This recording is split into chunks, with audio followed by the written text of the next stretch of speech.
إن الحمد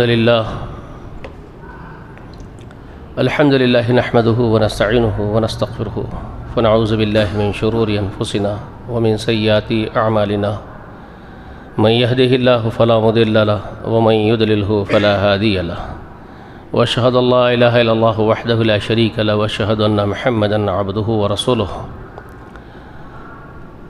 أرسله بالحق بشيرا ونظيرا وداعيا إلى الله بإذنه وسراجا منيرا أما بعد فإن خير الحديث كتاب الله وخير الهدي هدي محمد صلى الله عليه وآله وسلم وشر الأمور محدثاتها كل محدثة بدعة وكل بدعة ضلال وكل ضلالة في النار فأعوذ بالله السميع العليم من الشيطان الرجيم لهم عذاب في الحياة الدنيا ولا عذاب الآخرة أشق ولهم من اللہ من واق۔ ہر قسم کی تعریف اللہ وحدہ لا شریک کے لیے لائق و زیبا ہے۔ درود و سلام ہو تمام انبیاء و تمام مرسلین پر، اور بے شمار رحمتیں و برکتیں نازل ہو نبی آخر الزماں ہمارے سردار محمد رسول اللہ صلی اللہ علیہ وآلہ وسلم پر، سلام ہو آپ کے اہل بیت پر، آپ کے تمام متبعین پر۔ اللہم صلی علی محمد وعلی آل محمد وبارک وسلم۔ معزز سامعین، گزشتہ کے جمعے میں نے آپ کے سامنے ذکر کیا کہ اللہ تبارک و تعالیٰ کے عذاب دنیا میں کیسے ہوتے ہیں وہ میں آپ کو بتاؤں گا، اور کیوں ہوتے ہیں۔ گزشتہ کے جمعے میں نے آپ کو ایک بات بتائی کہ دنیا کی زندگی پر جو فریفتہ ہوتے ہیں اسی کی زینت پر مر مٹتے ہیں، اسی کی زینت چاہتے ہیں، تو ایسوں کے کل اعمال کا بدلہ اللہ تعالیٰ دنیا میں بھرپور عطا کرتے ہیں بغیر کسی کمی کے۔ من کان یرید الحیات الدنیا زینتها نوفیہ الیہم اعمالہم فیہا وہم فیہا لا یبخسون کے تحت جو اللہ نے فرمایا، سورہ حود کی آیت نمبر 14 اور 15 میں اللہ تعالیٰ کا یہ ذکر ملتا ہے آپ کو۔ مگر ان کے بارے میں اللہ فرماتے ہیں اولئک الذین لیس لہم فی الآخرۃ الا النار حبط لہم ما صنعوا فیہا وباطل ما کانوا یعملون فرمایا۔ یہ وہ لوگ ہیں کہ آخرت میں ان کا حصہ سوائے آگ کے اور کچھ نہیں ہے۔ انہوں نے جو کچھ بھی بنایا تھا اس دنیا میں اس کو حبط کر لیا گیا، رائگاں ہو گیا، بیکار ثابت ہوا۔ وباطل ما کانوا یعملون، ان کے سارے اعمال باطل قرار پائے، ان کے لیے کوئی نفع بخش نہیں ہوئے، محض اس وجہ سے کہ وہ دنیا کی زندگی چاہتے ہیں، اسی کو سنوارنا اور اسی کو سجا لینا چاہتے ہیں، اسی پر مر مٹتے ہیں، تو ان کے کل اعمال کا بدلہ دنیا میں ان کو دیا جاتا ہے، آخرت میں آگ کے سوا کچھ نہیں ملتا ہے۔ یہ وہ حقیقت کو اللہ نے بیان کیا۔ اللہ تبارک و تعالیٰ سورہ طٰہٰ میں فرماتے ہیں وَمَنْ أَعْرَضَ عَنْ ذِكْرِي فَإِنَّ لَهُ مَعِيشَةً ضَنْكًا وَنَحْشُرُهُ يَوْمَ الْقِيَامَةِ أَعْمَىٰ۔ جو اللہ کے ذکر سے منہ موڑتے ہیں اللہ رب العالمین ان کی زندگی کو تنگ کر دیتے ہیں، اور قیامت کے دن ان کو اندھا بنا کر کے اٹھائیں گے، تو وہ پوچھے گا کہ پروردگار اندھا کیوں اٹھایا، میں تو دیکھنے والا تھا۔ قال كذلك أتتك آياتنا ونسيتها كذلك اليوم تنسى، ایسے ہی جیسے دنیا میں تو نے ہماری آیات کو بھلا دیا تھا، ہم آج تجھے بھلا دیے، جیسے تو ہماری آیات پیچھے ڈال دیا اور اس کو بھلا دیا، تو آج ہم تجھے بھلا دیا۔ قرآن مقدس کو اللہ تعالیٰ نے نور کہا، اللہ ولی الذین آمنوا یخرجوہم من الظلمات الی النور۔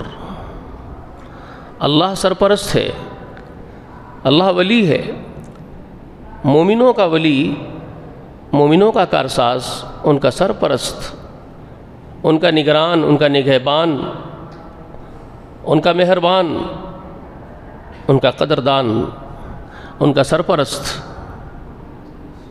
ان کو چاہنے والا، مصیبتوں سے نکالنے والا، راحتیں دینے والا،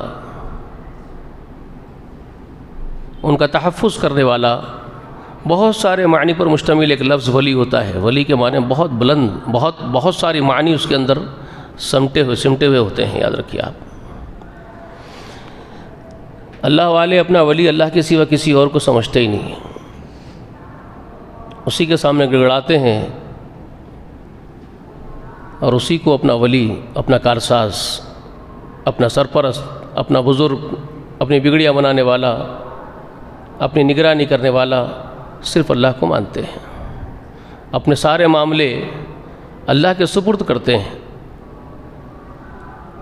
افوض امری الی اللہ ان اللہ بصیر بالعباد، میں اپنے کام سب کے سب اللہ کے حوالے کرتا ہوں، وہ اپنے بندوں پر نگاہ رکھنے والا نگہبان ہے۔ یہ اللہ والوں کا کام ہے۔ اللہ والے دعائیں بھی اسی طرح سے کرتے ہیں، انت ولینا فاغفر لنا وارحمنا فإنک انت خیر الغافرین۔ کلیم اللہ علیہ الصلوۃ والسلام اس وقت، اس گھڑی میں دعا کر رہے تھے جب اللہ تعالیٰ کا غضب ان پر ٹوٹنے کو تھا، ان کی پوری قوم کو ہلاک کرنے کو تھے۔ ایک پہاڑ پر جب چڑھے تھے اپنی قوم کو لے کر کے، جو زلزلہ آیا تو کانپ اٹھے تھے اس زلزلے سے، اور انہوں نے یہی التجا کی تھی کہ پروردگار، اس زلزلے کے ذریعے، ایسے جھٹکوں کے ذریعے، یہ آپ کی طرف سے عبرت کے لیے، اپنے نیک بندوں کے لیے ایک جھٹکا ہوتا ہے۔ آپ اس کے ذریعے گمراہ بھی کر دیتے ہیں جس کو چاہتے ہیں، اور ہدایت بھی کرتے ہیں جس کو چاہتے ہیں۔ موسیٰ علیہ السلام اس وقت یہ دعا کر رہے تھے، سورۃ الاعراف میں ہے، آیت نمبر 155 میں اللہ تعالیٰ نے اس کا ذکر کیا ہے۔ سورہ اعراف کی 55ویں آیت کریمہ، 155ویں آیت کریمہ۔ تو کلیم اللہ نے اس وقت لرزتے ہوئے، لرزا و ترسا، کانپتے ہوئے اپنے رب سے یہ دعا کیے تھے کہ پروردگار، یہ ایک آپ کی آزمائش ہے، آپ اس آزمائش کے ذریعے بد نصیبوں کو ہلاک کر دیتے ہیں اور اپنے بندوں کو ہدایت دیتے ہیں، اس کے ذریعے کھینچ لیتے ہیں اپنی طرف۔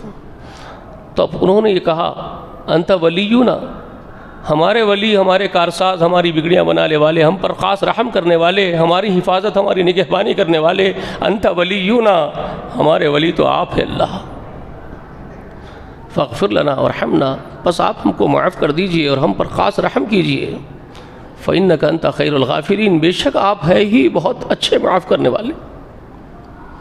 تو انت ولینا کے ساتھ، یہ انبیاء کا، اللہ والوں کا کام ہے کہ اللہ والے اپنا ولی اللہ کو بناتے ہیں۔ ہم کو اللہ تعالیٰ نے معراج کی رات میں ہمارے آقا کو جو بلا کر کے سب سے بڑا انعام عطا کیا تھا، تحفے تحائف کی شکل میں جو سب سے بڑے انعامات دیے تھے عرش پر بلا کر کے، اس میں سے ایک عظیم تحفہ تھا سورۃ البقرہ کی وہ آخری آیات، جس میں اللہ تعالیٰ نے ہم کو، ہماری زبانوں سے یہ کہلوانا پسند فرمایا، عظیم تحفے کی شکل میں عطا کیا ہم کو کہ میرے بندو تم یہ کہو، انت مولانا فانصرنا علی القوم الکافرین، کہ تو ہی ہمارا مولا کارساز ہے، ہمارا سرپرست ہے، ہمارا ولی ہے، ہمارا مولانا، تو ہی ہے مولا، تو ہی ہمارا مولا ہے، تو کافروں کے مقابلے میں تو ہماری مدد فرما۔ تو یہ ایمان والوں کا حال ہوتا ہے۔ تو اللہ تبارک و تعالیٰ، ایک بات سمجھ لیجئے کہ وہ ہمارے ولی ہیں، کارساز ہیں، وہ ہم کو اندھیروں سے نکالنا چاہتے ہیں، ایک روشنی میں لانا چاہتے ہیں، ایک نور میں ہم کو لانا چاہتے ہیں۔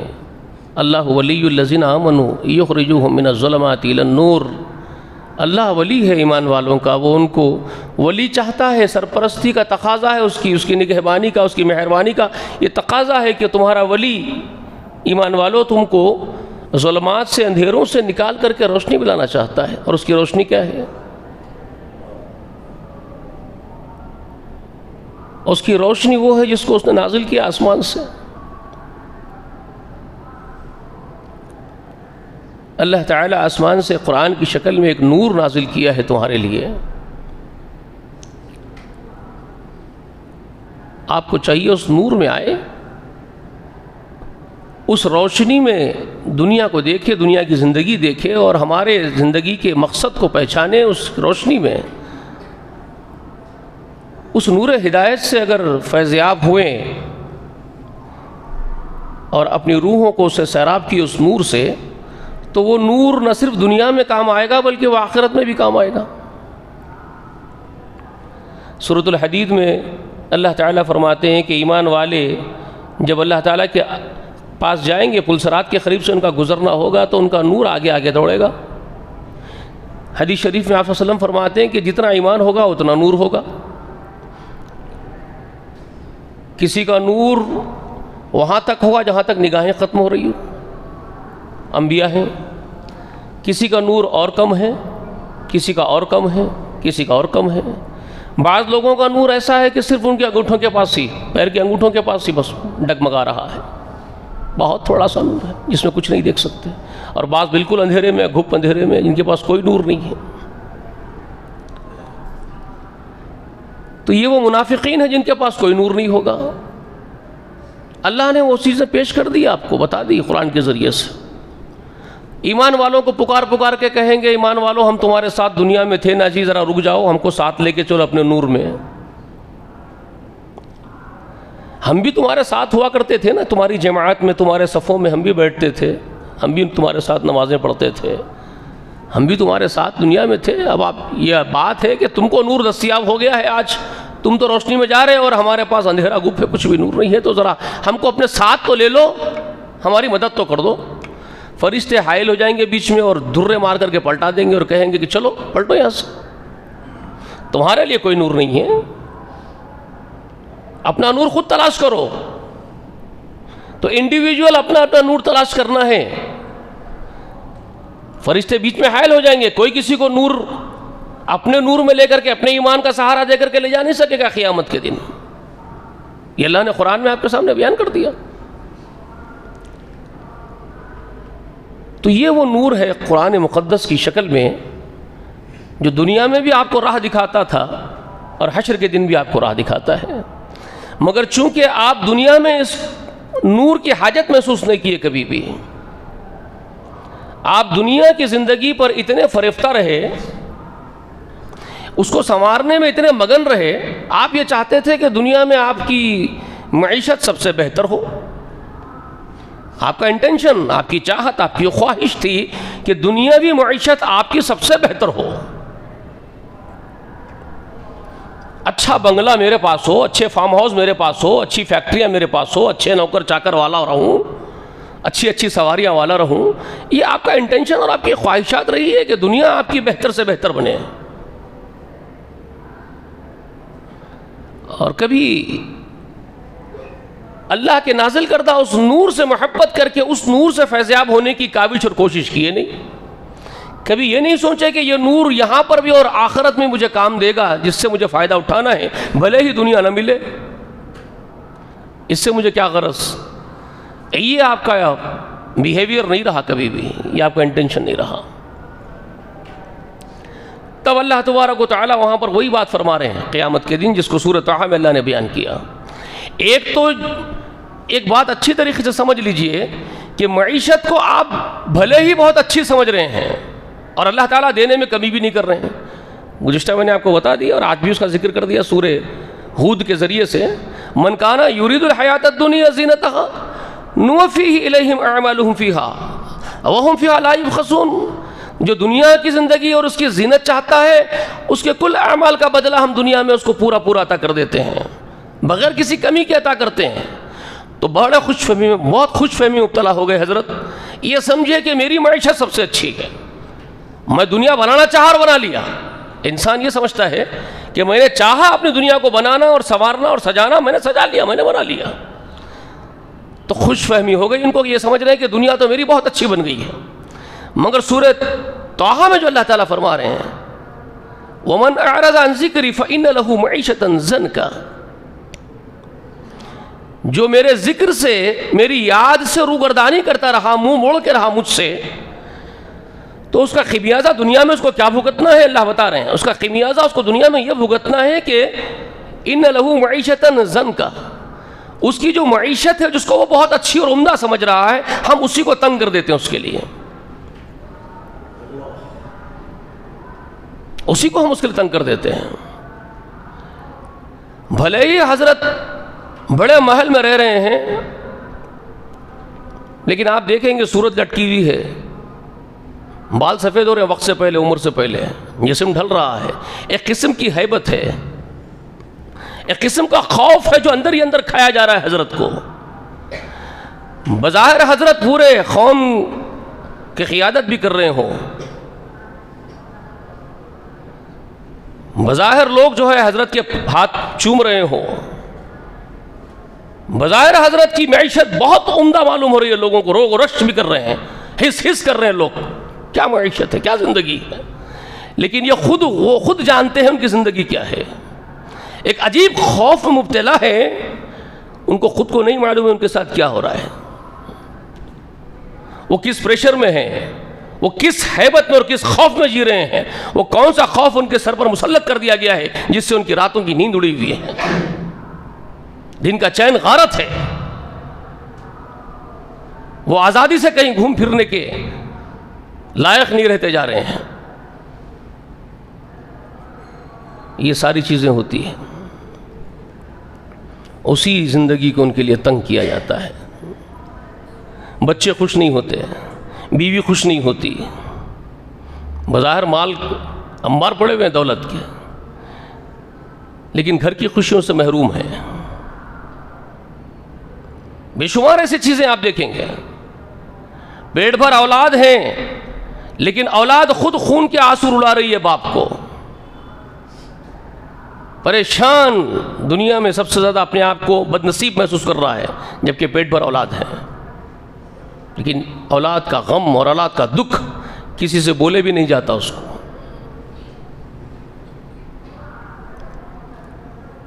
بیوی سے پہنچنے والی اذیت پر خود رات بھر سو نہیں پاتا ہے، بھائی دشمن ہے، بہن دشمن ہے، خاندان والوں سے کنارہ کش ہو گیا ہے، بے شمار دکھوں سے گھرا ہوا ہے، اس کو نہ چین ہے نہ سکھ ہے اس کے پاس، تو یہ کیا ہے؟ بظاہر تو بہت اچھی زندگی جی رہا لوگوں کے سامنے، لیکن اندر ہی اندر وہ گھل رہا ہے، گھٹ رہا ہے، کوئی پرسان حال نہیں ہے، کہیں عزت نہیں ہے، کہیں سکھ چین نہیں ہے۔ یہ معیشت انزن کا ہے، یہ تیری معیشت کو تیرے لیے تنگ کر دیا گیا ہے۔ بظاہر تو نے دنیا مانگی، ہم نے دنیا دے دی تجھے، تو دنیا سنوارنا چاہتا تھا، اس کے لیے تگ و دوڑ کرا، کوشش کرا، شب و روز کی کاوش کرا، تیرے پاس ڈال دی گئی دنیا، دے دی گئی دنیا تجھے، مگر وہی دنیا تیرے لیے تنگ ہے، وہی زندگی تیرے لیے اجیرن ہے، زندگی ہی اجیرن بن گئی ہے، نہ جیتا ہے نہ مرتا ہے اس دنیا میں۔ یہ عذاب ہے، یہ سزا ہے، دنیاوی سزا ہے، یہ سمجھ میں آ رہی بات آپ کو؟ اور پھر آخرت کا جو معاملہ ہے وہ اس کے علاوہ بیان کیا، وَنَحْشَرُهُ يَوْمَ الْقِيَامَةِ أَعْمَىٰ، اور جب قیامت کے دن اٹھائیں گے تو اندھا بنا کے اٹھائیں گے۔ اب یہ اندھا کیوں اٹھائیں گے؟ وہ سوال بھی پوچھ رہا ہے، لِمَا حَشَرْتَنِي أَعْمَىٰ وَقَدْ كُنْتُ بَصِيرًا، اندھا کیوں اٹھایا جبکہ میں دیکھنے والا تھا؟ تو جواب جو اس کو مل رہا ہے، كَذَلِكَ أَتَتْكَ آيَاتُنَا وَنَسِيتَهَا كَذَلِكَ الْيَوْمَ تُنسَىٰ، ایسے ہی جیسے دنیا میں تو ہماری آیات بھلا دیا تھا، اس پس پچھ ڈال دیا تھا، فراموش کر دیا تھا ہماری آیات کو اور بھلا دیا تھا ہماری آیات کو، ہم آج تجھے بلا رہے ہیں، یعنی تجھے ہمارے نور سے دنیا میں تو واپس سروکار نہیں تھا نا، ہم جو نور نازل کرے تھے، نور ہدایت، تجھے دنیا میں اس سے کوئی سروکار نہیں تھا نا، تو اس سے بے نیاز مانتا تھا اپنے آپ کو، اس نور سے تو یہ سمجھتا تھا کہ مجھے کیا حاجت ہے اس کی، میری زندگی کی معیشت تو بہت اچھی ہے۔ تو تو جب ہماری آیات سے سروکار نہیں رکھتا تھا دنیا میں اور تجھے اس نور کی حاجت ہی نہیں تھی، تو آج تجھے یہ نور بصیرت کی کیا حاجت ہے؟ اندھا بنا کے اٹھائے اور اشد ترین عذاب میں، جہنم کے عذاب میں ڈھکیل دیا اس کو، جو باقی رہنے والا ہے ہمیشہ ہمیشہ۔ یہ تو آخرت کا عذاب ہے، اس سے پہلے دنیا میں یہ معیشتاً زن کا جو ہے یہ ہے۔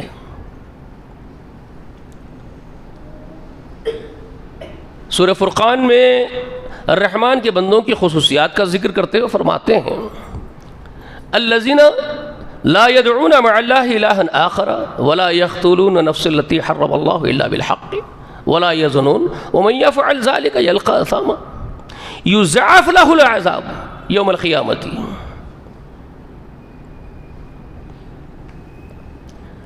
اللہ کے نیک بندوں کی صفت یہ ہے کہ وہ اپنے اللہ تعالیٰ کے ساتھ، اپنے معبود برحق کے ساتھ ملا کر کے کسی اور کو اس کے ساتھ جوڑ کر کے اسے التجا نہیں کرتے،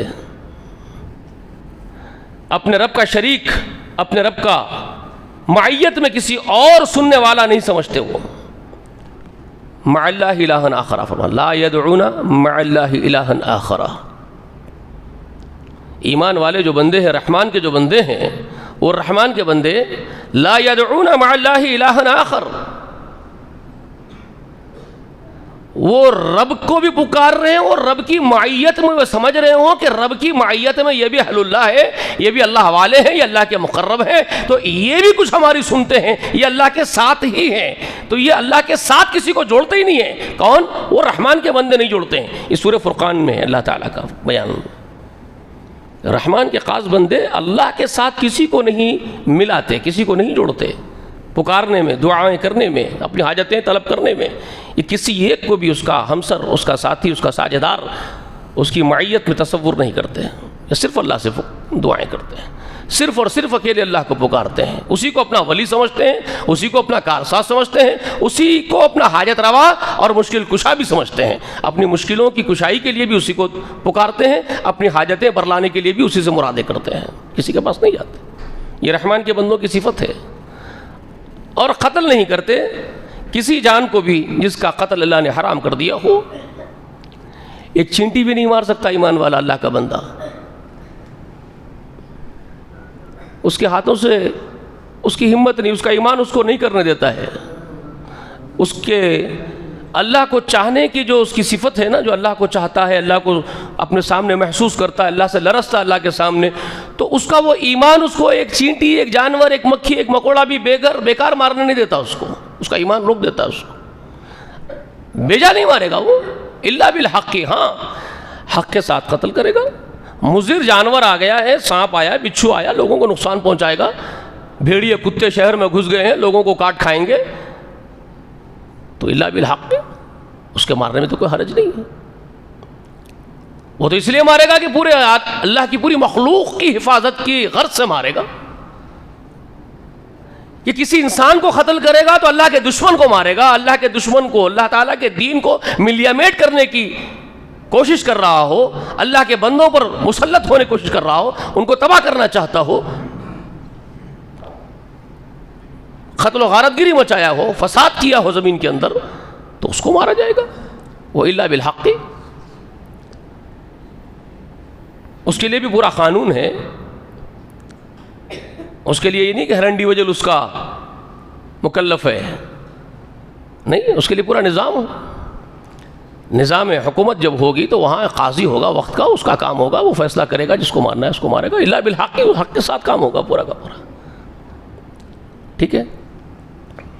تو زمین میں قتل و فساد اللہ کے بندے نہیں کرتے، ولا یزنون، اور نہ زناکاری کرتے ہیں، نہ فحش پھیلاتے ہیں، اللہ کے بندوں کا کام نہیں۔ جو یہ کام کریں گے دنیا میں ان کے لیے عذاب ہے، یلقى اثاما، یضاعف لہ، اللہ تعالیٰ فرماتے ہیں یضاعف، پھر اضافہ بھی کیا جائے گا، کب؟ اس کے عذاب میں، یوم القیامہ، قیامت کے دن، یضاعف لہ العذاب یوم القیامہ۔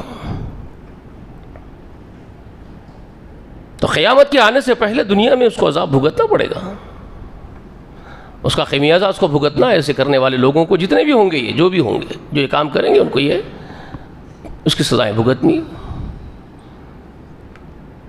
اسی لیے کہ یہ دور تھے اللہ تعالیٰ کے کلام سے، اللہ کی ہدایات سے اور اللہ کی روشنی سے دور تھے، تو ان کو یہ سب کچھ بھگتنا ہے.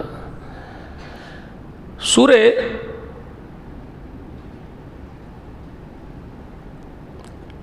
فرقان میں یا نور میں، سورہ فرقان تو آپ کو سنا چکا ہوں، عباد الرحمن، یہی بات اگر آپ دیکھتے ہیں سورہ نور میں، اللہ تبارک و تعالیٰ فرماتے ہیں ان الذین یحبون، بے شک وہ لوگ جو یہ چاہتے ہیں، ان تشیع الفحائش فی الذین آمنوا لہم عذاب فی الحیات الدنیا،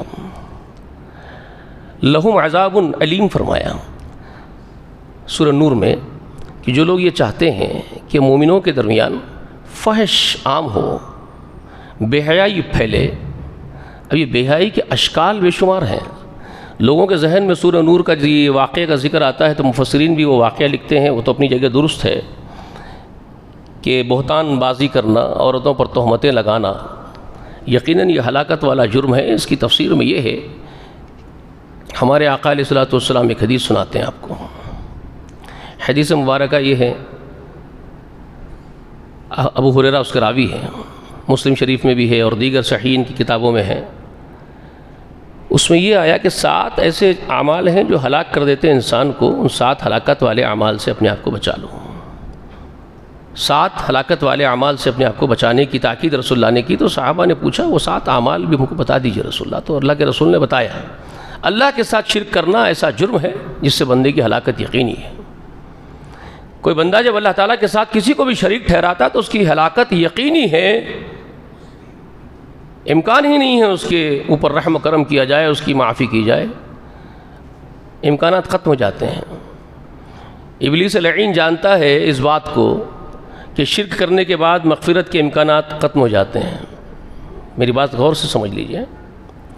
ابلیس لعین بخوبی جانتا ہے اس بات کو کہ شرک کرنے کے بعد مغفرت کے امکانات ختم ہو جاتے ہیں، رحم کی گنجائش ختم ہو جاتی ہے. ابن آدم سے وہ وہی عمل کرواتا ہے، اس کے بعد وہ خود بے فکر ہو جاتا ہے جب تک کہ وہ توبہ نہیں کر رہا ہے. عموماً کیا ہوتا ہے ہم یہ دیکھتے ہیں اور بہت تذبذب میں پڑ جاتے ہیں، جو لوگ ایمان والے کہہ رہے ہیں شرک سے اپنی حفاظت کے کام میں لگے ہوئے ہیں، شرک سے بھاگ رہے ہیں. ہم یہ دیکھتے ہیں کہ یہ لوگ، یہ وہ جماعت ہے جو شرک سے تو دور ہے، لیکن ہم ان کو دیکھ رہے ہیں کہ بد اخلاق ہے، بدترین ہے، بد کردار ہیں، بد اعمال بنتے جا رہے ہیں.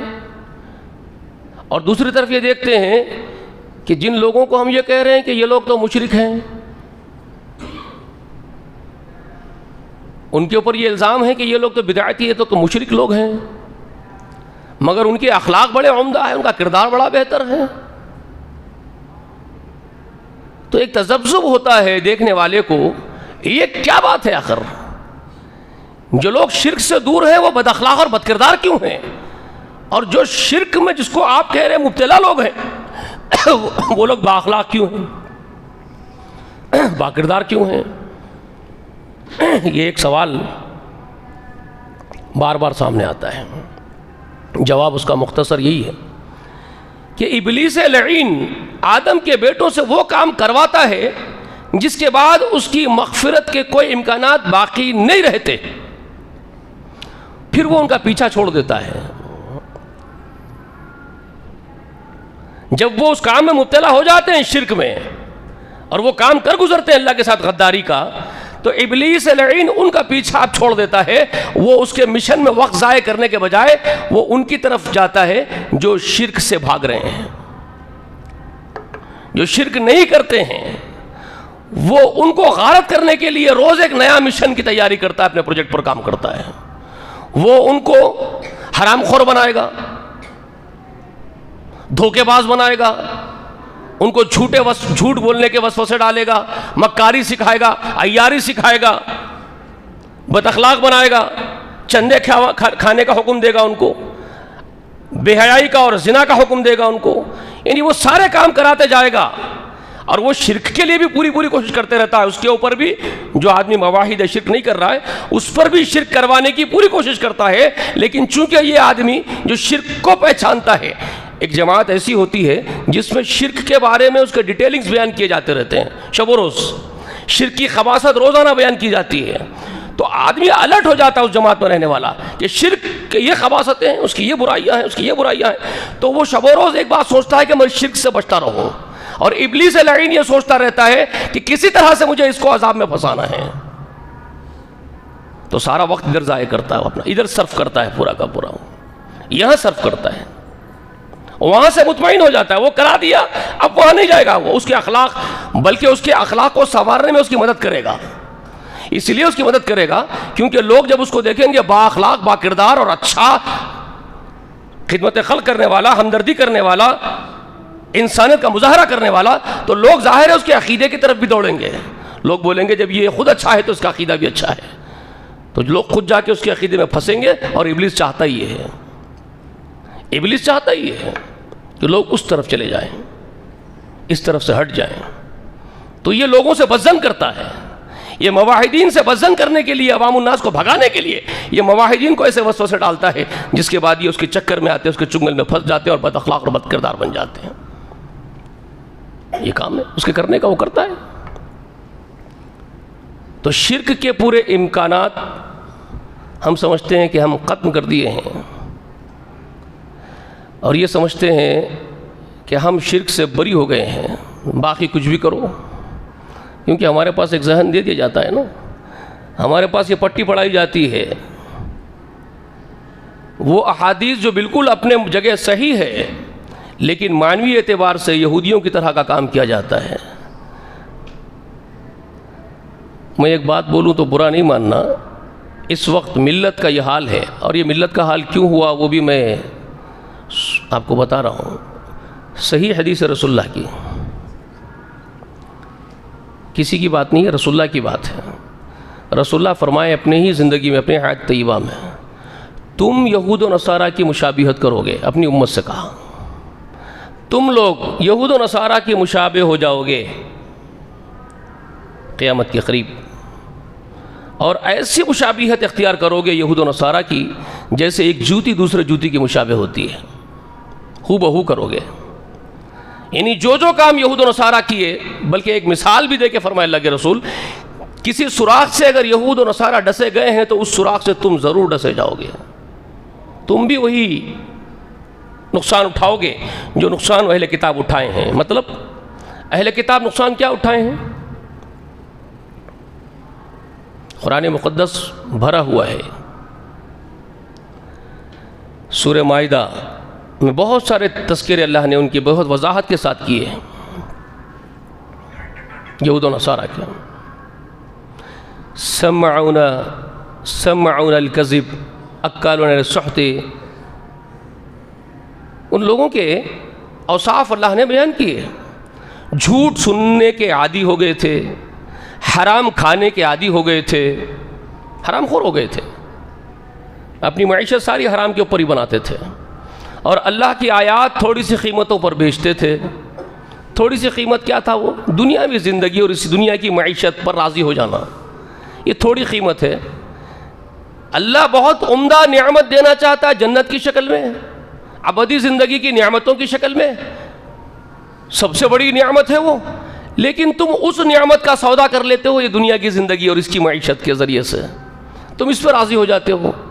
یہ سمجھ جائے حرام سے ہو کہ حلال سے ہمیں کیا کرنا ہے، یہاں پیڑ بھر جائے تو تم بہت چھوٹی سی قیمت پر راضی ہو جاتے ہو، اللہ کی آیات بیچ دیتے ہو.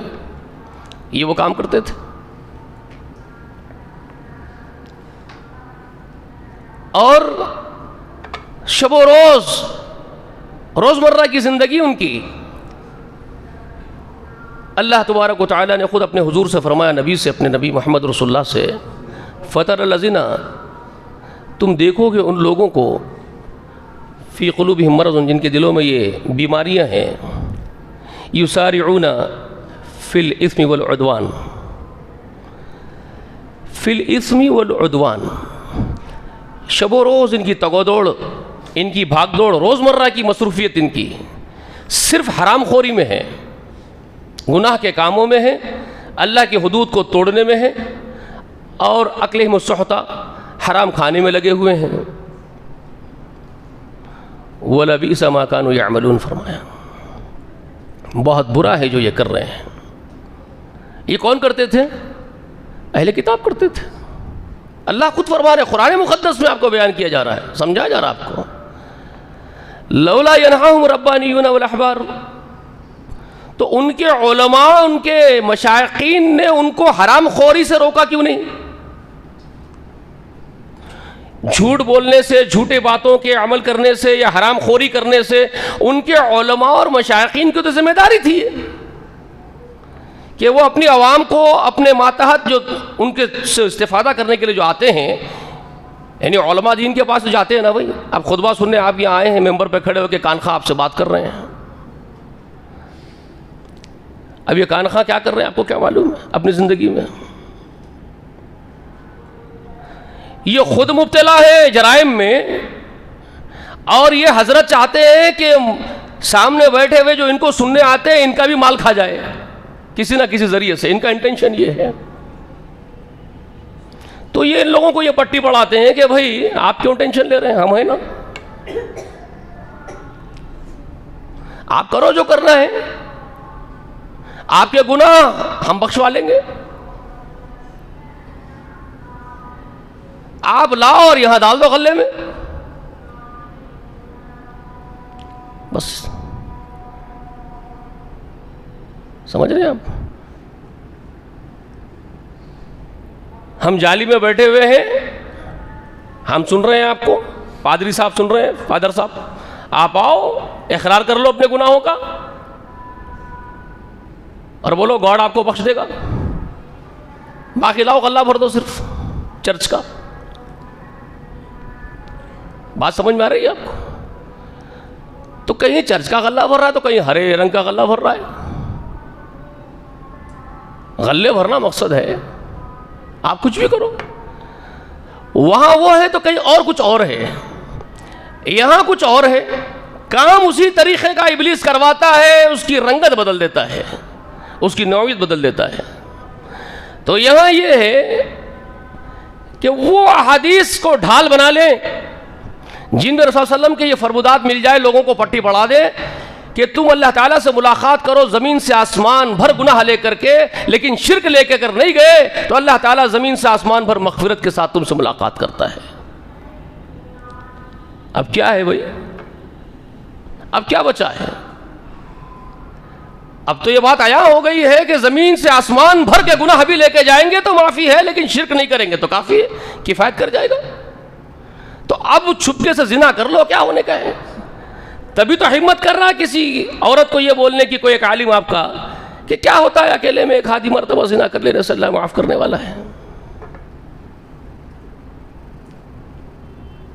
تبھی تو ہمت ہوتی ہے، کیونکہ اس کو یہ معلوم، یہ وہ سمجھ بیٹھا ہوا ہے، بلکہ وہ اپنے آپ کو جبرن سمجھایا ہوا ہے۔ ارے بدبخت، توحید کو سمجھائی کب؟ کس چیز کا نام توحید اور کس چیز کا نام شرک ہے؟ اور ایسی بات نہیں ہے کہ یہ لوگ جو خواص ہیں معاشرے کے، جو مدرسین ہیں، وہ نہیں سمجھے ہوں گے۔ میں ایسا نہیں سمجھتا کہ وہ ان باتوں کو نہیں سمجھے ہوں گے۔ وہ مجرمین عادی مجرم ہیں، وہ سمجھ گئے، ان کو معلوم ہے۔ تو وہ یہودی ہے، وہ اس زمانے کے جن کے بارے میں اللہ تعالیٰ فرماتے ہیں یحرفون کلمت، اللہ تعالیٰ کے کلام کو جو ہے وہ بدلتے ہیں، من بعد ما عقلوہ وہم یعلمون کے تحت، کہ وہ جانتے ہیں کیا کر رہے ہیں۔ یحرفونہ، اللہ تعالیٰ کے کلام کو بدلتے ہیں، کب؟ من بعد ما عقلوہ وہم یعلمون، ان کو عقل بھی ہے اور وہ جانتے بھی ہیں کہ وہ کلام اللہ کو بدل رہے ہیں۔ یہ کام کرتے تھے یہود۔ اور نصرانیوں کے بارے میں قرآن کہتا ہے کہ وہ گمراہ ہیں، ضالین ان کو کہتا ہے، مغضوب یہود کو کہتا ہے قرآن۔ تو ضالین وہ ہے جو گمراہ ہو گئے۔ تو میری نگاہ میں آج جو موجودہ حال ہے مسلمانوں کا، میں جو دیکھ رہا ہوں جو رسول اللہ نے فرمایا کہ تم لوگ مشابہت کرو گے یہود و نصارہ کی، جیسے ایک جوتی دوسرے جوتے کی مشابہ ہوتی ہے، اگر ایک سوراخ سے وہ ڈسے گئے تم ڈسے جاؤ گے۔ اگر یہ رسول اللہ علیہ وسلم کی پیشن گوئی ہے اور سچ ہے، ہمارا ایمان ہے کہ وہ سچ ہے، رسول اللہ نے کوئی بات کہہ دی ہو تو وہ بدل نہیں سکتی، وہ غلط ہو نہیں سکتی، تو وہ ہوا۔ اگر یہ امت یہود و نصارہ کی مشابہ اب اگر ہو گئی ہے تو اس مشابہت میں میں یہ دیکھ رہا ہوں کہ یہ جو اہل کتاب جیسی یہودیوں میں جو ہوشیاری تھی، جو مکاری اور عیاری تھی، یہ آج کے ان علماء میں ہیں جو قرآن و سنت کا گہرا علم حاصل کر کے بیٹھے ہوئے ہیں، جیسے وہ آسمانی کتاب کا گہرا علم یہود حاصل کر کے بیٹھے ہوئے تھے۔ وہ تورات کو گھول کے پیے ہوئے تھے، ان کو معلوم تھا تورات میں کیا کیا حکم ہے، مگر وہ اپنے مفادات کے لیے تورات کی تعلیمات کو بدلتے تھے، اپنے لیے الگ حد لگاتے تھے، غیروں کے لیے الگ حدیں لگاتے تھے۔ ہاں، اگر کسی عمل کا ارتکاب، جرم کا ارتکاب یہودی کے خاص لوگوں کے ساتھ ہوتا تھا، یہودیوں میں سے کسی خاص طبقے کے سے جو معاشرے میں اہل ثروت ہے، دولت مند ہے، عزت والا ہے، ایسے کے ساتھ اگر کوئی معاملہ ہو جاتا، اگر وہ کسی جرم کا ارتکاب کر دیتا، مثال کے طور پر اگر وہ چوری کر لیتا، تو یہودی کیا کرتے تھے، ان کے علماء، کہ یہ اس کا رتبہ بڑا ہے، معاشرے میں بڑا معزز آدمی ہے، یہ جو کام کر دیا ہے، اس کے جو باپ دادا ہے یا باپ اس کے سرپرست سے بڑے عزت والے ہیں، تو اس سے ذرا تخفیف کر دو، اس پر حد سخت مت لگاؤ، اس کو ایک کام کرو، منہ کالا کرو، گدھے پہ بٹھاؤ، معاشرے میں پھراؤ، چھوڑ دو، ہاتھ مت کاٹو اس کے۔ لیکن اگر کوئی غریب غربا چھوٹا آدمی معاشرے کا چوری کر لیتا تو بڑے ترے کے ساتھ بیٹھ کے بولتے تھے اللہ کا کتاب کا حکم ہے کہ ہاتھ کاٹ دیا جائے، ہاتھ کاٹ دو اس کے، کتاب اللہ میں یہ حکم ہے کہ چوری کرنے والے کے ہاتھ کاٹے جائے، ہاتھ کاٹ دو اس کے۔ لیکن اگر وہی بڑا آدمی کرتا تو کہتے کہ اس کا منہ کالا کرو، گدھے پہ بٹھاؤ، چھوڑ دو۔ سمجھ میں آ رہی ہے بات آپ کو؟ یہ مکاری یہود کے اندر تھی جو علم کو جانتے بوجھتے بدلتے تھے۔ آج بھی وہی مکاری کن لوگوں میں آپ دیکھ سکتے ہیں۔ دوسرا اگر کوئی جرم کرے، چھوٹا بھی جرم کر دے نا، اس کا پوسٹ مارٹم کر دیتے ہیں، سمجھ رہے ہیں آپ؟ یہ جماعت کا پوسٹ مارٹم، وہ عالم کا پوسٹ مارٹم پورے دنیا میں سرکولیٹ کرے گا اس کے خلاف پروپیگنڈا، یہ وہ تھا، یہ فلانا تھا، اس نے یہ خطا کی تھی، اس نے صحابہ کو ایک بار ایسا بول دیا تھا، اس نے فلانا کر دیا تھا، اس کا عقیدہ صحیح نہیں ہے، یہ فلانا ہے، پوری دنیا میں گشت کرے گا پروپیگنڈا۔ اور ان کے ساتھ اگر بڑے بڑے گناہ بھی ہو جائے نا تو اس کے لیے پھر وہ ہیلے نکل کے آتے ہیں، وہ ہیلے، بے شمار ہیلے نکل کے آتے ہیں، نہیں اس میں یہ بات نہیں ہے، اس میں یہ بات ہے، اس میں ایسا نہیں ہے، اس میں ایسا ہے۔ جی احتجاج مصر والے کریں گے تو بڑا جرم ہو جائے گا، رسول اللہ علیہ وسلم کی تمام احادیث نکل کے سامنے آ جائے گی کہ اہل مصر پروٹیسٹ کر رہے ہیں میدانوں میں نکل کر کے، رسول اللہ علیہ وسلم نے منع کیا ہے پروٹیسٹ کرنے سے کسی حکمران کے خلاف، تو یہ مجرم ہے جو باہر نکل کے آئے ہیں احتجاج کرنے والے۔ لیکن وہی حکم بدل جاتا ہے ان کا، نہیں یہاں اگر کرے تو کوئی بات دوسری ہے، ہمارے خلاف ہو تو بات دوسری ہے، کسی اور کے خلاف ہو تو بات دوسری ہے، حکم بدل جاتا ہے۔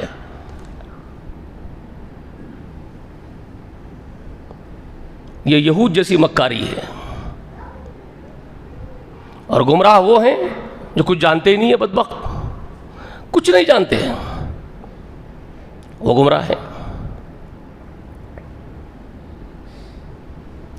یہ سب کچھ اس ملت کے اندر ہے۔ ضُرِبَتْ عَلَيْهِمْ ذِلَّةً وَمَسْكَنَةً اگر ان کے ساتھ ہوا ہے، اللہ نے اگر ان کو سزا دی ہے زمین کی پشت پر کہ ان کے ساتھ ذلت اور مسکنت چسپاں کر دی گئی ان کی مکاریوں کی وجہ سے اور ان کی گمراہیوں کی وجہ سے، ان کو اگر قرآن نے گدھے کہہ دیا، مَثَلُ الَّذِينَ حُمِّلُوا التَّوْرَاةَ ثُمَّ لَمْ يَحْمِلُوهَا كَمَثَلِ الْحِمَارِ يَحْمِلُ أَسْفَارًا، تو اہل تورات تو سزا کے مستحق، اہل انجیل تو سزا کے مستحق ٹھہرے زمین پر بھی اور آسمان میں بھی. اہل تورات اور اہل انجیل کو تو گدھا کہا جائے. اگر وہ کتاب اللہ کے حق ادا نہ کرتے ہو زمین کی پشت پر تو وہ تو گدھے ہیں. اگر اللہ تعالیٰ ان سے یہ کہتا ہے یا اہل الکتاب لستم علی شیء حتی تقیموا التوراۃ والانجیل، اے اہل کتاب تم اللہ کے نزدیک تمہاری کچھ اوقات نہیں ہے جب تک کہ تم تورات اور انجیل کو اور قرآن کو نافذ نہ کرو. تمہاری کوئی قدر ہمارے پاس نہیں ہے. تو تم ان کی مشابہت کرنے کے بعد، ایگزیکٹلی جوتی کے جیسے مشابہ ہو جانے کے بعد، تم کو کون سے سینگ نکلے اور سرخاب کے پر پھوٹے ہوئے ہیں کہ تمہارے نخرے جھیلے جائیں گے؟ جی تمہارے ساتھ آسمان سے وہ سلوک نہیں ہوگا، یہ تم کیسے قیاس کر کے بیٹھ گئے ہو؟ پھر تمہارا قیاس ان سے کمتر کہاں ہوا؟ وہ تو یہی کہتے تھے کہ جہنم کی آگ ہمیں چھوئے گی بھی نہیں چند روز کے سوا. وہ زعم باطل مبتلا تھے. اور وہ یہ کہتے تھے نحن ابناء اللہ احباء، ہم تو اللہ کے بیٹے ہیں، اس کے چہیتے ہیں، ہمارا کیا بگڑے گا؟ جی اللہ نے ان کو تاکید کیا یا اہل کتاب لا تغلوا فی دینکم ولا تقولوا علی اللہ الا الحق. اہل کتاب غلو مت کرو اپنے دین میں، اللہ پر وہ باتیں مت کہو جو حق نہیں ہے. تاکید کی اللہ نے، اپنے دین میں غلو مت کرو، اللہ پر مت جھوٹ بولو، جو اللہ کے لیے حق بات نہیں ہے وہ مت بولو. اللہ نے کسی کو بیوی بنایا نہ کسی کو بیٹا بنایا. تم یہ سمجھتے ہو کہ عیسیٰ تم کو بچائے گا، عیسیٰ میرا بیٹا ہے، نعوذ باللہ، کچھ بھی نہیں. سب یکساں ہو تم میرے لیے، وہ بھی میرا بندہ ہے، تم بھی میرے بندے ہو.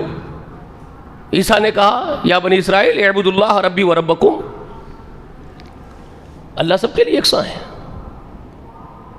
ایک نبی اللہ کہہ رہا ہے وہ میرا بھی رب ہے، وہ تمہارا بھی رب ہے، تو میں بھی اس کا غلام ہوں، تم بھی اس کے غلام ہو. اللہ سب کے لیے یکساں ہے. قرآن آپ کے سامنے یہ پیش کر رہا ہے. اور آپ وہی قیاس کر رہے ہو جو قیاس یہودیوں نے کیا کہ ہم چاہتے ہیں تھوڑے مقرب ہے اللہ کے تو ہمارے ساتھ سلوک کچھ دوسرا ہوگا. واہ بھائی واہ، کمال ہے تمہاری بات. اور شرک کی بات کر رہے ہو. شرک من صلی لیرائی فقد اشرک، من صام لیرائی فقد اشرک، من صدق لیرائی فقد اشرک.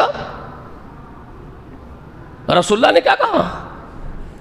نماز پڑھا ہوا آدمی اگر نماز کو سنوار لے کسی اور کو دیکھ کر کے، نماز پڑھنے والا اپنی نماز کو کسی اور کے خیال سے کہ فلاں حضرت مجھے دیکھ رہے ہیں، وہ نماز کو صرف درست اور صحیح کر لے، اپنی سنوار لے ان کے خوف سے کہ وہ دیکھ رہے ہیں مجھے، بس فقد اشرکا، اس نے شرک کیا اللہ کے ساتھ. نماز میرے لیے پڑھنی تھی، اس نے کسی اور کو داخل کر دیا. من صام لیرائی فقد اشرکا، اس نے روزہ رکھا، بس خیال اس کے دل میں آ گیا کہ میرے روزے کو فلاں بھی دیکھ رہا ہے، فلاں بھی دیکھ رہا ہے، ختم تیرا معاملہ. فقد اشرکا، تو نے شرک کر دیا. تیرا روزہ صرف میرے لیے تھا، تو نے کسی اور کو داخل کر دیا. من صدق لیرائی فقد اشرکا، صدقہ کیا، صرف یہ خیال دل میں آ گیا کہ میرے صدقے کو فلاں لوگ بھی جان رہے ہیں، فلاں لوگ بھی دیکھ لیں، فلاں بھی میرے صدقے کو دیکھ لے، یہ خیال تیرے دل میں آ گیا، فقد اشرکا، تو نے شرک کر دیا. تیرا یہ دینا بند مٹھی تو میرے لیے تھا، اسی لیے وہ موٹے الفاظ میں جو ہمارے بوڑھے بولتے تھے، یہ ہاتھ دیا یہ ہاتھ کو خبر نہ ہوئی.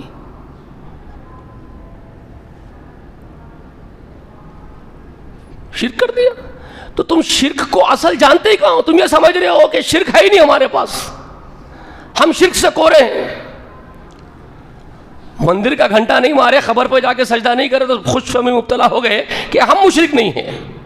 اور وہ حدیث بالکل صحیح اپنی جگہ، اور وہاں لا کے فٹ کر لیا اپنے اوپر اس کو. اتنی عظیم حدیث ہے وہ کہ بندہ زمین سے آسمان بھر گناہ لے کے گیا، لیکن اس کے ساتھ شرک کی آمیزش نہیں تھی. اب وہ سب اس کے زمین سے آسمان کے جو گناہ کی بات ہو رہی ہے، وہ سب اس سے کہیں نہ کہیں لغزشوں میں ہوئے ہیں، خطاؤں سے ہوئے ہیں اس کے. اور اس کا ایمان اتنا حساس رہا وہ آدمی، ایک لمحے کے لیے اپنے رب کو نہیں بھولا. وہ کبھی ریاکاری نہیں آنے دیا اپنے اندر. کبھی دکھاوا نہیں آنے دیا اپنے اندر، نفس کی غلامی نہیں کرا. اب ذرا سوچیں، نفس کی غلامی نہیں کرے گا تو گناہ کہاں سے ہوگا؟ حدیث تو نکھارنا چاہتی ہے آپ کو، رسول اللہ تو آپ کو نکھارنا چاہتے، اس لیے وہ بات کہہ رہے ہیں. زمین سے آسمان گھر گناہ ہوتے ہی نہیں صاحب اس سے. جب وہ شرک کو مکمل طور پر نکال کے پھینک دے گا اپنے اندر سے تو اس کا نفس اتنا پاکیزہ ہو جائے گا. اللہ کے رسول مشرک بنانے نہیں آئے تھے لوگوں کو. جو آپ یہ سمجھ رہے ہیں کہ اس حدیث کے ذریعے سے جو ہے، آپ یہ سمجھ رہے ہیں کہ اس حدیث کے ذریعے سے رسول صلی اللہ علیہ وسلم کو گناہگار بنانا چاہتے تھے. آپ کا انٹینشن کیا ہے؟ آپ رسول اللہ کے بارے میں کیا سوچتے ہیں کہ رسول اللہ یہ حدیث اس لیے سنائے کہ آدمی شرک سے بچ جائے، باقی زنا بھی کرے، چوری بھی کرے، ڈاکہ بھی ڈالے؟ یہ چاہتے تھے اللہ کے رسول؟ اس لیے حدیث سنا رہے لوگوں کو کہ بھئی تم شرک لے کے نہیں جاؤ گے سارے گناہ معاف ہو جائیں گے. تو رسول اللہ علیہ وسلم چاہتے تھے کہ سارے گناہ کرے آدمی. اگر کوئی یہ تشریح کر رہا ہے اس حدیث کی تو اس سے بڑا گمراہ کوئی اور نہیں ہے، اس سے بڑا کوئی اور گمراہ نہیں ہے. رسول اللہ یہ نہیں چاہتے تھے کہ آدمی گناہگار بنے. رسول اللہ اس کو یہ بتانا چاہتے تھے کہ توحید کی عظمت کیا ہے. توحید زمین سے آسمان بھر گناہ ہونے ہی نہیں دیتی تجھ سے. آپ یہ بنانا چاہتے تھے اپنی ملت کو، نکھارنا چاہتے تھے. ان کی شان ہی یہ تھی وہ یزکیہم، وہ تو پاک کرنے آئے تھے. تو عقیدے کی نجاست سب سے پہلے نجاست ہے، اسے پاک کرنا چاہتے تھے. اور آپ اور ہم یہ سمجھے ہوئے کہ سارے گناہ کریں گے زمین کی پشت پر اور اللہ ہم کو معاف کر دے گا. تو پھر یہودیوں کا بھی تو سوچنا یہی تھا. وہ کہاں غلط ٹھہریں گے پھر حشر کے دن اگر آپ صحیح ہو؟ اگر آپ یہ ہیں کہ سب گناہ کر کے بھی ہم معاف ہو جائیں گے توحید کی وجہ سے، تو وہ بھی وہی سوچ رہے تھے. تو وہ کہاں پھر غلط ہو گئے؟ وہ بھی اللہ سے تعلق نہ جوڑ رہے تھے. ہم تو اللہ کے چہیتے ہیں، ہم اللہ کے مقرب ہیں، تو وہ غلط کیوں ٹھہرے؟ یہ وہ چیزیں ہیں سمجھنے کی. اگر ان پر عذاب آیا ہے دنیا میں، اگر اللہ تعالیٰ ذلت اور رسوائی سے دوچار کیا ہے تو تم بھی ہوں گے. ہو رہے ہیں، ہوں گے کیا، ہو رہے ہیں. زمین پہ کوئی ویلیو ہے؟ ان ویلیوبل بن گئے کہ نہیں بن گئے؟ کوئی پوچھ رہا ہے آپ کو؟ ارے پروٹیسٹ کرنے نکل گئے ہیں،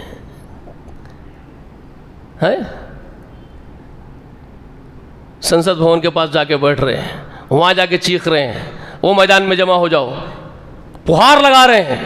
کس سے پہار لگا رہے ہو؟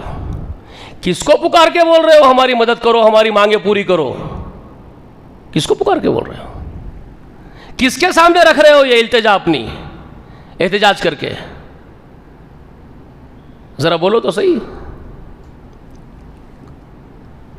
اللہ نہیں چاہا تو یہ سب کچھ ہو گیا. اگر اللہ نے چاہا تو یہ ہوا. پہلے اپنا فیصلہ کرو کہ تم کیا سوچتے ہو، تمہارا عقیدہ کیا ہے. مواحد ہونا تم، ارے وہ 2 کوڑی کے مواحد نہیں ہو، باتیں بڑی بڑی کرتے ہو. اگر تمہارا توحید پر عقیدہ ہو اور تم یہ سمجھ لو کہ اللہ نے کیا تو ہوا، اللہ اگر نہیں کرتا تو کچھ نہیں ہوتا. ہمارے اعمال گندے ہوئے، اللہ ہم سے ناراض ہوا، ہمارے اوپر مسلط کر دیا. اور یہ بات میں اپنی طرف سے نہیں بول رہا ہوں، وقت زیادہ ہو رہا ہے آج، برداشت کر لینا، ان کے بہت ہنگامہ چل رہا ہے اس لیے بولنا پڑ رہا مجھے. ذرا سوچو، میری طرف سے نہیں بول رہا ہوں. رسول اللہ نے فرمایا ایک وقت آئے گا لوگ دنیا کے تمہارے خلاف جمع ہوں گے، تمہارے خلاف ایک دوسرے کو دعوتیں دیں گے تم کو مٹانے کے لیے، جیسے بھوکے دسترخوان پہ دعوت دیتے ہیں. صحیح حدیث ہے. صحابہ اکرام ڈر گئے اور پوچھے اللہ کے رسول ہمارے خلاف دعوتیں دی جائے گی ہم کو مٹانے کے لیے تو کیا ہم بہت تھوڑے ہوں گے؟ اللہ کے رسول نے فرمایا نہیں، تم جم میں غفیر ہوں گے، بہت بڑی تعداد میں ہوں گے، لیکن تمہاری اہمیت ختم ہو جائے گی. سمندر کی لہروں سے آنے والا کچرا جھاگ سے بھی کم تمہاری حیثیت، تمہاری اہمیت ہو جائے گی. اس لیے کہ تم کو وہن لگ گیا ہو گیا، وہن لگ چکا ہوگا. صحابہ نے پوچھا اللہ کے رسول یہ وہن کیا بیماری ہے؟ تو رسول اللہ نے فرمایا حب الدنیا و کراہیت الموت ہے. دنیا کی محبت اور موت سے بھگو گے بھگوڑے تم، جس طرح یہودی بھاگتے تھے موت سے، اور آج بھی بھاگتے ہیں. یہودی آج بھی موت سے بھاگتے ہیں. تو تمہارا یہی حال ہوگا. تمہارے خلاف لوگ جمع ہوں گے، تم پر مسلط کیے جائیں گے۔ اور ابو داؤد شریف میں یہ ہے کہ تم نیکی کا حکم کرنا چھوڑ دو گے، برائی سے روکنا چھوڑ دو گے، اللہ تم پر ظالم حکمرانوں کو مسلط کر دے گا۔ وہ تمہارے بڑوں کا لحاظ نہیں کریں گے، بچوں پر شفقت نہیں کریں گے، تمہاری عورتوں سے بہت برا سلوک کریں گے۔ ایسے حالات جب پیدا ہو جائے تمہارے بیچ میں تو تمہارے اندر کے علماء اور دانشمند اٹھ کر کے اللہ سے دعائیں کریں گے، اللہ ان کی دعاؤں کو رد کر دے گا۔ ابو داؤد شریف میں یہ حدیث ہماری ماں حضرت عائشہ سے مروی ہے۔ تم پر ظالم حکمرانوں کو اللہ خود مسلط کر دے گا، وہ تمہارے بڑوں کا لحاظ نہیں، بچوں پر شفقت نہیں، تمہاری عورتوں سے برا سلوک کرنے لگ جائیں گے، تو تم لوگ دعائیں کرو گے، تمہارے عظیم لوگ دعائیں کریں گے، تمہارے بڑے لوگ دعائیں کریں گے، اللہ دعاؤں کو رد کر دے گا، قبول نہیں کرے گا۔ رسول اللہ نے فرمایا اگر یہ ہو رہا ہے جو رسول اللہ نے فرمایا، اور ہمارا ایمان ہے رسول اللہ نے فرمایا تو ہوگا، اور وہ ہو رہا ہے۔ اگر وہ ہو رہا ہے تو اللہ تعالیٰ نے مسلط کیا ہے تمہارے اوپر تمہارے بدعمالیوں کی وجہ سے، اور تم پہاڑ لگا رہے ہو کس سے؟ اللہ تم پر ظالم حکمرانوں کو مسلط کر دے گا۔ سنو، ہماری مانگیں پوری کرو۔ ہے تمہاری عقل پر کتنا ماتم ہے ذرا بولو، کتنا ماتم کیا جائے تمہاری عقل پر کم ہے۔ سزا کے طور پر تم پر مسلط کیے گئے، تم انہی کے سامنے ہاتھ جوڑ کے بول رہے ہو پروٹیسٹ کر کے کہ ہماری مانگیں پوری کرو، ارے واہ۔ اور جس نے مسلط کیا اس کے دربار میں جا کے وہاں بھیک مانگنے تیار نہیں ہو تم کہ ہم کو معاف کر دے، ہم پر سے ظلم ہٹا لے، ہم پلٹ کے آ جاتے ہیں تیرے پاس، ہم پر رحم کر دے، ہم توبہ کر رہے ہیں، ہم تیرے پاس آئیں گے، ہم روئیں گے اللہ، ہم اچھے اعمال کریں گے، ہم توبہ کر رہے ہیں اللہ، اس کے لیے تیار نہیں ہو تم۔ ہیں کون بچایا تھا ان کو؟ تاریخ گواہ ہے صاحب، یہی کام تم سے پہلے کے لوگ کرے تھے، یہی ایگزیکٹلی یہی جو تم کر رہے ہو اب جو تم کر رہے ہو نا، ایگزیکٹلی آج سے کئی صدیوں پہلے یہ کام وہ لوگ کر چکے ہیں۔ لاکھوں کو لائن میں کھڑے کر کے مارا گیا، ان کو ننگے کر کے گیس کے چمبروں میں ڈال دیا گیا ان کو، اور وہ یہی کر رہے تھے، پروٹیسٹ کر رہے تھے، وہ یہی پھر ظالموں سے بھیک مانگ رہے تھے ہماری مانگیں پوری کرو۔ ایگزیکٹلی تم وہی کر رہے ہو۔ وہ ظالموں کو مسلط کرنے والے اور ظالموں کو تباہ کرنے والی اس عظیم ہستی کے سامنے وہ بھی نہیں گئے تھے، اور تم بھی نہیں جا رہے ہو۔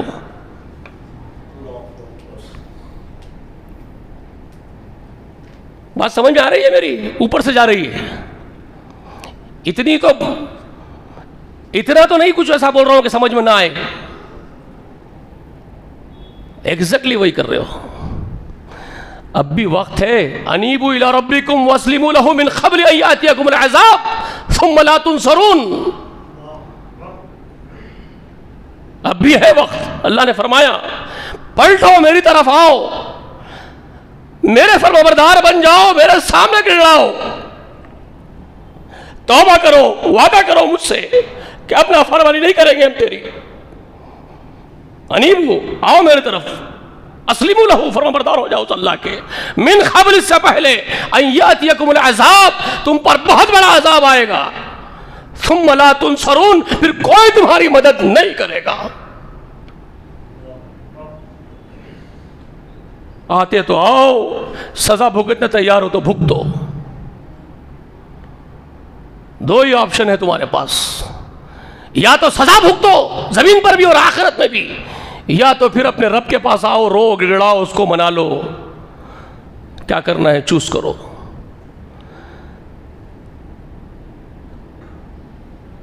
اللہ سے دعا کرتا ہوں کہ اللہ ہم سب کو سمجھنے کی توفیق دے،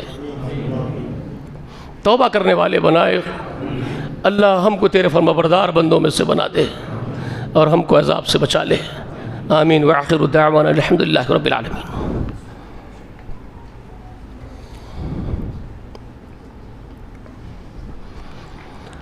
ان الحمد لله نحمده ونستعينه ونستغفره فنعوذ بالله من شرور انفسنا ومن سيئات اعمالنا، من يهده الله فلا مضل له ومن يضلله فلا هادي له، واشهد ان لا اله الا الله وحده لا شريك له، واشهد ان محمدا عبده ورسوله ارسله بالحق بشيرا ونذيرا وداعيا الى الله باذنه وسراجا منيرا، اما بعد۔